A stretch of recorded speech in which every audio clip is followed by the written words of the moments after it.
Welcome to epic पौराणिक tales. और आज हम बात करेंगे कि जब वानर राज बाली हनुमान जी से युद्ध करने पहुंचा था तब क्या हुआ था। लेकिन वीडियो में आगे बढ़ने से पहले प्लीज कमेंट बॉक्स में जय बजरंगबली लिखना मत भूलिएगा। तो बढ़ते हैं वीडियो में आगे। किष्किंधा नरेश वानर राज बाली को उसके धर्म पिता इंद्रदेव से एक चमत्कारी कंठ हार मिला था। उस सुनहरे हार के बारे में पुराणों में उल्लेख है कि वो हार स्वयं ब्रह्मदेव ने मंत्रों से सिद्ध करके इंद्रदेव को दिया था, जिसे पहनकर कोई भी रणभूमि में उतरता तो उसके सामने आने वाले किसी भी प्रतिद्वंदी की आधी शक्ति क्षीण होकर हार पहने हुए सजीव व्यक्ति में समा जाती। बाली पहले से ही बलवान था। पिता इंद्रदेव द्वारा दिए गए हार से बाली और अधिक बलवान और अजय हो गया था। बाली ने धरती के कई महान राजा, असुर और राक्षसों को परास्त कर दिया था। उसे बार बार मिलने वाली विजय से वो घमंडी और उत्पाती हो गया था। एक दिन अपनी ही मस्ती में चूर बाली वन विहार करने गया था। अपनी शक्ति के प्रदर्शन में बाली वन के वृक्षों को एक एक करके उखाड़ कर फेंकने लगा और साथ ही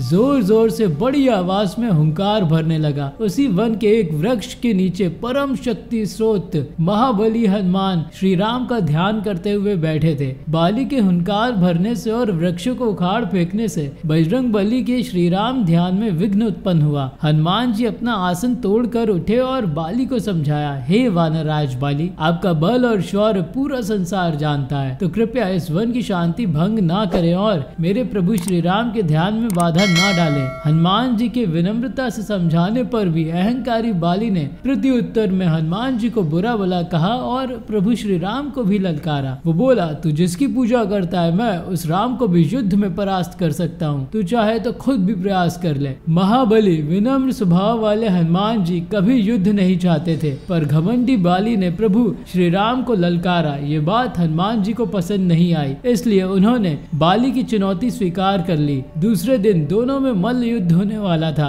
अगली सुबह जब हनुमान जी ने राम आराधना पूरी कर ली तब स्वयं ब्रह्मदेव हनुमान जी के समक्ष प्रकट हुए और उनसे बाली को मूर्ख समझकर उसके साथ युद्ध नहीं करने का निवेदन किया। लेकिन बजरंगबली ने कहा, उसने प्रभु श्री राम को चुनौती दी है, मैं अगर इस युद्ध से पीछे हट गया तो संसार क्या कहेगा। ब्रह्मदेव हनुमान जी का स्वभाव भली भांति जानते थे। फिर उन्होंने कहा, हे अंजनी पुत्र, इस युद्ध के लिए आप जरूर जाएं, पर आप अपनी अपार शक्ति का सिर्फ 10वां हिस्सा लेकर जाएं। हनुमान जी ने परम पिता का मान रखने के लिए अपनी अपार शक्तियां उनके पास रखी और उसमें से सिर्फ 10वां हिस्सा धारण किया और युद्ध के लिए चले गए। दूसरी तरफ अहंकारी बाली भी युद्ध की पूर्व तैयारी करके रणभूमि में युद्ध करने के लिए खड़ा था। जब हनुमान जी मल्ल युद्ध के लिए बाली के साथ मैदान में उतरे तब ब्रह्मदेव के हार के वरदान से हनुमान जी की शक्ति धीरे धीरे बाली में समाने लगी और पल भर में बाली जमीन पर रेंगने लगा। उसे महसूस होने लगा कि उसके शरीर की नसें फटने वाली हैं। शरीर में ऐसा कोई बल समा रहा है जिसे वो धारण करने के लायक नहीं है। फिर उसकी नजर हनुमान जी पर पड़ी और वो टस से मस नहीं हुए थे। वो किसी पर्वत के समान अचल खड़े थे।